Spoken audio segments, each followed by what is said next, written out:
marrying him. Hindi ko siya mahal, bakit mo ba pinipilit sa akin na pakasalan siya?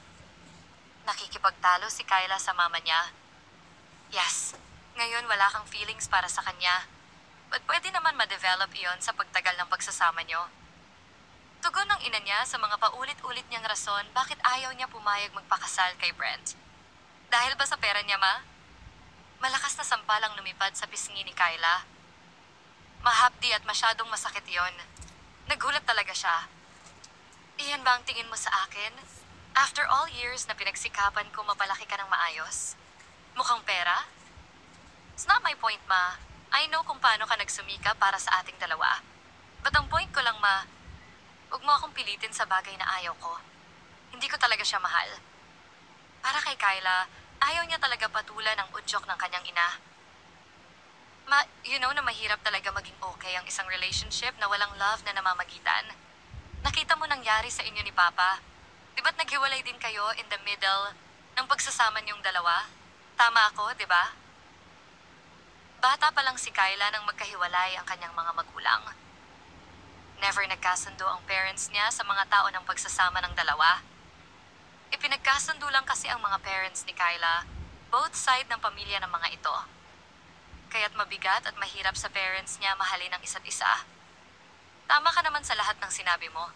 But wag mong pangunahan agad ang hindi pa nangyayari. Malay mo naman iba si Brent sa papa mo. Bakit hindi mo muna subukan? Malay mo naman baka sakaling maganda yung combination yung dalawa at magkaroon ng improvement lahat mula sa unan yung pagtatagpo. Napabuntong hininga si Kyla. Napapaisip sa sinasabi ng kanyang ina. May nga ba hindi niya subukan? Not for her, kundi para sa kanyang anak. Kung pagdudugtong-dugtungin lahat, nasa tamang point ang mama niya dahil mahirap talaga lumaki ng hindi buo ang pamilya. Napagdaanan na niya iyon, kaya't mas dapat siya ang nakakaalam, nakakakita ng tama, at nakakaunawa lahat sa mga tao na hindi niya kasama ang ama. Sobrang bigat at malalim ang paghinga ni Kyla. Iniisip niya maigi lahat ng advice at sinabi ng kanyang ina. She closed her eyes and took a deep breath. It's not her dream na mapagdaanan din ng kanyang mga magiging anak. Ang napagdaanan niya na magkahiwalay ang parents niya. A broken family. Isang bumubulusok na hangin palabas sa kanyang bibig nang mapabuntong hininga siyang muli. Okay, ma. Pag-iisipan ko muna lahat. Sagot niya. Naging masaya at nakahinga ng maluwag ang mama ni Kyla. Salamat, Kyla. Alam kong ayaw mo din talaga pagdaanan ng anak mo lahat ng pinagdaanan mo na tayo lang dalawa habang lumalaki ka. Iba pa rin ang buo ang pamilya. Masaya, alam mo yan. Subalit naging masaya din naman tayo kahit tayo lang dalawa. Sagot ni Kyla, humawak sa kamay niya ang kanyang mama. A day before bago mag-isang taon ang kanyang anak, si Kyla nakabuo ng pinakamalaking desisyon sa buhay niya. Pumayag na din siya sa wakas, sa gusto ng mama niya. Magpapakasal na siya kay Brent. Humanga din naman siya sa araw-araw nitong pagpunta sa bahay nila, sa madalas nitong pagbisita sa kanila ng kanyang anak. Never pumalya si Brent. Lagi nito kinakamusta ang kanilang anak at madalas pa tumawag. Kahit kagigising lang, hindi ito nakakaligtaan. Magpadala ng message para kamustahin sila ng anak at magpadala ng morning message. Pag nasa business trip si Brent, pagkatapos ng meeting nito or appointment agad ito, tatawag kay Kyla. Mangangamusta. Nakita ni Kyla kung gaano kalaki ang determinasyon ni Brent mapag-isa ang pamilya nila. Never ipinaramdam ni Brent kay Kyla ang pagsuko sa kabila ng madalas na hindi pagpansin sa kanya. Even sa mga text messages na ipinadadala nito nung una, never siya nakakatanggap ng reply or respond. Ganun pa man, never sumuko si Brent. Gustong-gusto talaga niya mapag-isa ang pamilya nila. Mahal na mahal niya ang mag-ina niya, ang anak at si Kyla. Okay, pabulong lang ang ginawa ni Kyla. Akala nga niya ay hindi narinig ni Brent ang sinabi niya. Totoo ba? Very excited nitong tinanong si Kyla. Payag ka na? Tumango si Kyla. Brent can't wait to hug her. Niyakap niya ng sobrang pagkahigpit si Kyla. Kyla, pinasaya mo ako ng sobra. Brent kissed Kyla in her forehead after bumitaw sa pagkakayakap niya kay Kyla. Tiningnan niya sa mga mata si Kyla. Pwede ko na ba paniwalain ang sarili kong pumayag ka na? Na magpapakasal na tayong dalawa? Tumango ulit at ngumiti si Kyla. Paulit-ulit. Gusto mo bang bawiin ko na lang? Umiling-iling si Brent. No, hindi ako papayag. Sabi nito sa kabumitaw ng tuluyan kay Kyla. Kumuha ng papel si Brent at ballpen panulat. May isinulat ito sa papel. Sign this, natawa si Kyla. What's this?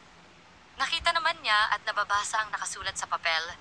Malinaw na malinaw doon at nakasaad na pumapayag na siya magpakasal kay Brent. Kailangan ko lang ng assurance na pumapayag ka na talaga magpakasal. Baka biglang magbago ang isip mo. At least I have proof na maipapakita sa'yo na pumayag ka na to marry me para hindi mo na mabawi at makaatras. Pilyo talaga si Brent. Isang pagyakap ulit ang kanyang ginawa kay Kyla. Nagulat si Brent nang halikan siya ni Kyla. Tama na ba itong patunay? Pwede bang isa pa? Tanong ni Brent, nagpapaawa. Ayos na? Hindi pa natatapos ang sasabihin ni Kyla. Mabilis agad siya nahapit ni Brent. Sinunggaban ni Brent nang halik si Kyla. Napakapit na lang si Kyla sa leeg ni Brent. Lumalim ang halik na yon at tumagal. Mabuti naman nagkaayos na din kayong dalawa. Masaya ako para sa inyo lalo na kay JJ. Mabubuo na din ang pamilya niya at magkakaroon na din siya ng mga magulang na hindi kailanman mawawala sa tabi niya. Salamat, Ma. Salamat din, Tita, sabi ni Brent. Wag na tita ang itawag mo sa akin ngayon. From now on, you can call me Mama. Salamat, Mama. Inumpisahan at sinubukan ni Brent. Tumawa ang mag-ina. Nakapa-awkward naman ang pagtawag mo ng Mama. Pagbibiro ni Kyla sa lalaking pakakasalan. Masayang-masaya talaga ang pakiramdam ni Brent. Ma, kung sakaling mag-aaway kami, sino ang kakampihan mo sa aming dalawa? Birong tanong iyon ni Kyla sa mama niya. Siyempre, obviously si Brent ang kakampihan ko. Napaka-unfair. Ako ang anak tapos ang lalaking hindi mo naman kadugo at anak ang kakampihan mo. Pinakita ni Kyla na sumasama loob niya sa sinabi ng kanyang ina. Sa inyong dalawa kasi mas mahaba ang pasensya ni Brent. Alam kong kahit anong mangyari never kanya hihiwalayan. Saka kung ikaw ang kakampihan ko dahil anak kita. Di ba mas unfair yon? Para kay Brent. Paano naman naging unfair yon kay Brent? Bumuntong hininga ang ina ni Kyla. Tama na nga yan. Mukhang mas hahaba pa itong usapin na ito. Mabuti pa ayusin nyo na at pagplanuhan nyo ng dalawa ang paparating nyong kasal. Suggestion ng ina ni Kyla. Bago pa banggitin at mabuksan iyon ng mama ni Kyla. Natapos na nilang dalawa ni Brent lahat ang paghahanda sa paparating nilang kasal. Isama pa doon ang paparating na first birthday party ng kanilang anak na si JJ. Wow! Congratulations to both of you. I never thought na si Sir Brent pala ang ama ni JJ. Never mo naman nabanggit o na-share. Napakadaya mo talaga. Siniko si Kyla ng isa sa naging malapit na katrabaho niya sa kumpanya ni Brent nung panahon na pumapasok pa siya doon at nagtatrabaho. Si Kyla parang hindi mo kilala. She's always on and off. Tahimik lang iyan at magsasalita lang o kikibo sa tuwing may sasabihin o itatanong sa about sa trabaho. Maliban doon, wala ka na maaasahan sa kanya. Nagkatuksuhan at udyukan lahat, nausisain pa mabuti si Kyla habang nakaupo sa mesa ng mga naging katrabaho. Alam niyo naman na ngayon, dumating si Brent at lumapit sa table nila Kyla. Oh, ayan na yung boss niyo. Dumating. Sir, nagbigay galang ang karamihan sa mga nakaupo sa pabilog na lamesa. Sir Brent, kailan pa kayo nagkaroon ng relasyon ni Kyla? Nung magtrabaho ba siya sa company kayo ng dalawa? Ikaw naman, napakabagal mo makagets at makaget over. Tapos na lahat, kasal na nga sila. Napansin ko na noon yung palaging ipapatawag ni Sir at pagpapasok niya kay Kyla. But I never thought na si Sir pala yung ama ni JJ. Kasabay nun nagkatawan silang lahat. It's our first night, bakit kailangan nandito si JJ? Bakit dito siya matutulog? Biro na tinanong ni Brent si Kyla. First night? Dumating na nga sa buhay natin si JJ, matatawag mo pa ring first night ito? Biro din ni Kyla sa kanyang asawa. Iba naman yung araw na yon. It was a big mistake for me. What? A big mistake? Iyon ang palang matatawag mo sa gabing yon? Tila nasaktan at nagalit si Kyla dun. Sorry for using those words. Nagkamali ako. Nilambing ni Brent agad si Kyla. Matulog ka dun sa labas. Itinulak ni Kyla si Brent. She's not intended na bumagsak si Brent sa sahig at magising si JJ dahil sa naging ingay ng pagbagsak ni Brent. Good morning. Bumati at humalik si Brent kay Kyla. Busy si Kyla sa pagtitimpla ng gatas ni JJ. Kyla not responding. Pinipigilan talaga ni Kyla wag sagutin si Brent. Pwede ba ako magpatimpla ng coffee? I have an important call, tatapusin ko muna, then saka ako kakain ng breakfast. Kyla does not respond again. Nagsimula na nga pumasok si Brent sa kanyang mini office sa bahay nila ni Kyla upang makipag-usap sa isa sa mga importante niyang kanegosyo. Ang bahay na yon ay binili niya bago ipinanganak ni Kyla si JJ. Ireregalo talaga niya yon kay Kyla sa paglabas ni JJ. But hindi niya nagawa agad dahil sa matigas na pride ni Kyla. But nang dumating na sa punto na pumayag na din sa wakas si Kyla sa proposal niyang kasal, nagdesisyon na si Brent na iuwi ang mag-ina niya sa bahay na binili talaga niya para sa mga ito. Coffee mo? Walang kalambing-lambing na ibinaba ni Kyla sa mesa ang tasa ng kape na dinala para sa asawa. Thank you. Hinapit ni Brent sa bewang si Kyla. But pinilit ni Kyla kumawala sa pagka-grab sa cup ni Brent. I'm sorry if hindi mo nagustuhan ang nasabi ko. I'm sorry if pangit pala ang naging dating sayo ng sinabi kong yon. Malalim ang pinaguhugutan ng buntong hininga ni Brent. Sincerely ang paghingi niya ng sorry kay Kyla para magkaayos na sila. Huwag mo na ako mabiro ng ganon. Kung may pagsisisi ka sa pagdating namin ni JJ sa buhay mo, mabuti pang huwag ka na magtiis sa amin kaya namin mabuhay ng kamilang dalawa. Kinaya nga namin ni Mama ng kamilang at wala si Papa. Can't be happening to us. Hindi ko papayagan. Ang ngiti ni Brent puno ng saya sa pag-asa na magkakaayos na din sila ni Kyla. Niyakap niya ni Brent si Kyla. Mahigpit na mahigpit. Sumakto ang pagdating ni Kyla sa kanyang maliit na opisina sa bahay nila. Tapos na siya sa kanyang trabaho at mabilis na meeting. Isinantabi niya muna ang ilan sa mga hindi naman importante upang magkaroon siya ng oras para suyuin ang kanyang asawa na nagtampo at nagalit sa unang gabi na nila. Kumain ka na muna ng almusal. Magtutuloy sana sa pagsasalita si Kyla nang sunggabin ng labi ni Brent ang bibig niya. Napatigil siya saglit ngunit sa huli tinugon niya rin ang halik si Brent. Natutulog si JJ kaya't may oras sila para sa naudlot nilang unang gabi. Mas pinili nila ang wag na bumiyahe para sa kanilang honeymoon. Napagkasunduan nila na magkasama-sama na lang silang pamilya kasama ang anak nilang si JJ. Baka magising si JJ, aniya ni Kyla sa paghirit ni Brent. Humiling si Brent ng isang mabilis para sa nararamdaman nitong pananabik. Mamaya pa siya gigising. Alam niyang itong oras na ito para naman sa ating dalawa. Pilyo pero seryoso na sabi ni Brent kay Kyla. Kumurot sa tagiliran ni Brent si Kyla. Pilyo ka? Ba't bilisan lang natin? Gusto din ni Kyla ang hinihingi ni Brent. Nagpaubaya siya at nagpadala sa mga kinilos ni Brent sa kanya. Ang mabilis na napag-usapan nila na uwaw sa loob ng isang oras. Halos ayaw na magbitaw ng kanilang mga katawan at ilang beses pumatong at humirit kay Kyla si Brent. Isang malakas na pag-iyak ang gumambala sa kalagitnaan ng huling hirit ni Brent. Nagtawanan silang mag-asawa. Iyon ay sigaw at iyak ni JJ na nagising matapos mapansin ang pag-iisa sa loob ng crib na nakapwesto sa kanilang living room. Mrs., positive again, mukhang nagdadalang tao ka. Napupuno ng masayang ngiti ang mukha ng doktor. Congratulations for your second baby. Wika nito na tila mas natutuwa pa sa balitang iyon. Magdadalawang taon pa lang si JJ. Nasundan agad. Tila hindi masaya at excited na sabi ni Kyla. Masarap siguro ang pagkakatimpla kaya't nakabuo. Ayaw mo ba yun nakadalawa agad kayo? Ibang mag-asawa nga dyan taon ang inaantay magkaanak lang. Iba nawalan na rin ng pag-asa sa kakahintay. Kayong mag-asawa, pinagpala kayo. Dahil isang biyaya iyang dumating sa buhay nyo.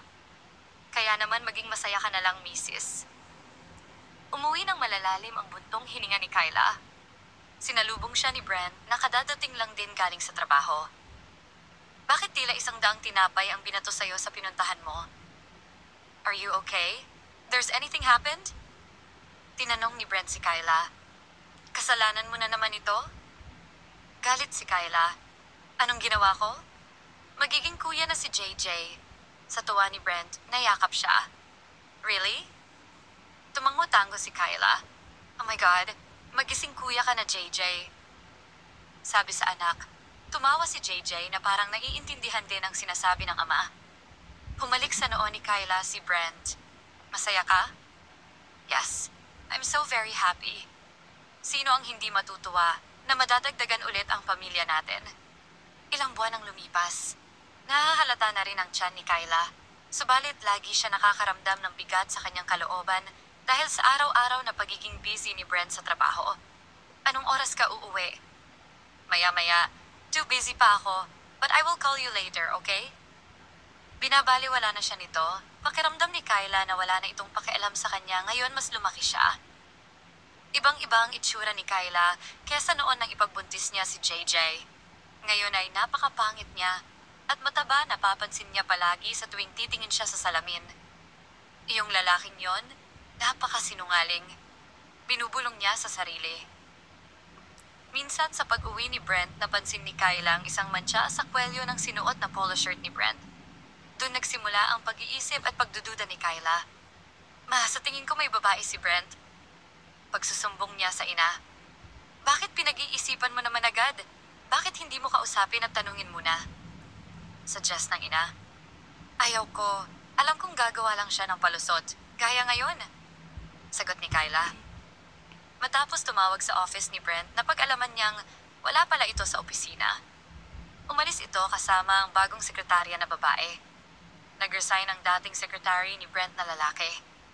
They didn't know the reasons, walang sinabi na rason matapos magpaalam. Maliban sa nais nito agad-agad umalis at makapag-resign.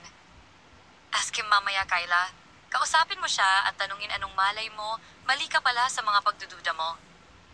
Napahugot ng malalim hininga ang mama ni Kyla. Sa tingin ko naman, wala kang dapat ipag-alala about him. Mahal na mahal ka ni Brent. Noon pa man iyon agad ang nakita ko sa kanya kung bakit ko siya nagustuhan para maging asawa mo. But ma, what if totoo ang haka-haka na nararamdaman ko? Kung ang pagdududa na ito ang siyang bubuwag sa pagsasama naming dalawa? Natatakot ako. Bumagsak na din ang luha ni Kyla na hindi niya napigilan. Kumapit siya ng mahigpit sa suot niyang dark blue dress. Kagagaling niya lang muli sa check-up. Ang mama niya naman ay napadaan lang sa bahay nila ni Brent. Galing ito sa simbahan na ginagawa nito palagi sa tuwing araw ng Biyernes at Linggo. Bakit parang nakakunot iyang mukha mo? Pagdating ni Brent, pinansin agad siya nito. Ginabi ka ata? Sagot ni Kyla taliwas sa tanong ni Brent. May dinner ako sa isang kakilala. Napainom lang kami ng bahagya. It's been 20 years na hindi kasi kami nagkita. Bakasyon siya rito ngayon and ito na rin ang huling araw ng pagkikita namin. Babalik na siya sa US kasama ng anak niya. Nagpapaliwanag pa lang si Brent. Si Kyla lihim na lumalandas ang luha sa mata. Umiwas siya ng tingin kay Brent. Bakit umiiwas ka? May problema ba? Puna nito. Wala, kakain ka pa ba? Iinitin ko yung ulam. Nilagay ko na kasi sa refrigerator baka mapanis. Yung totoo? Ano bang problema? Huwag mo na lang ako pansinin. Kung kakain ka, magbihis ka muna at iinitin ko yung food sa refrigerator para makakain ka. Kyla? Tawag ni Brent. Ngunit hindi na lumingon si Kyla, tumuloy na siya sa paglalakad at tumungo sa kanilang malaking kusina. Don't tell me na pinag-iisipan mo akong may babae. Binulong ni Brent sa tenga ni Kyla matapos itong makasunod sa kusina. You know how much I love you. Kayo ni JJ at itong baby na nasa tummy mo. Mahal na mahal ko kayo. Kaya nga hindi ko magawa ang tumingin sa iba dahil sa walang kasing laki ang pagmamahal ko sa inyo. Mahigit ang yakap ni Brent sa kanyang umbok na tiyan. Humalik ito sa kanyang tenga at tila suminghot doon, inamoy siya. Naligo naman siya kanina. Panatag si Kyla na walang mabahong amoy na maaamoy si Brent. Sorry, hiyang-hiya si Kyla. Don't be sorry dahil it's normal lang naman yan sa mga gaya mong mahal na mahal ang asawa nila. Biro ni Brent. But isa lang ang assurance mo pagdating sa pagmamahal ko sa inyo. Never ako titingin sa iba. Sa inyo lang ng mga anak ko ako. Pag-aari niyo ako at kailanman ay hindi magiging pag-aari ng iba. Malinaw na malinaw iyon pumasok sa tenga ni Kyla. Napuno ng saya ang puso niyang kanina na pupuno ng pagdududa. grabs her hands. Nangangako sa kanya, habang buhay magsasama silang masaya at pupunuin ng pagmamahal ang bawat isa. Kyla, tears dropped. Brent kisses her in her lips.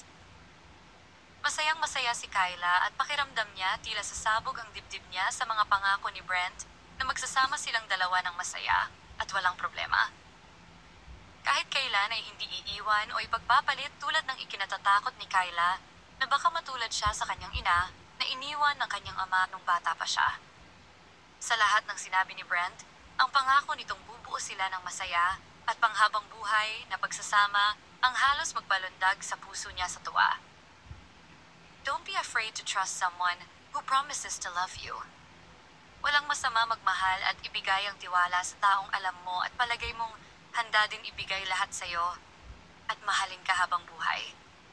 Just try and try, ika nga.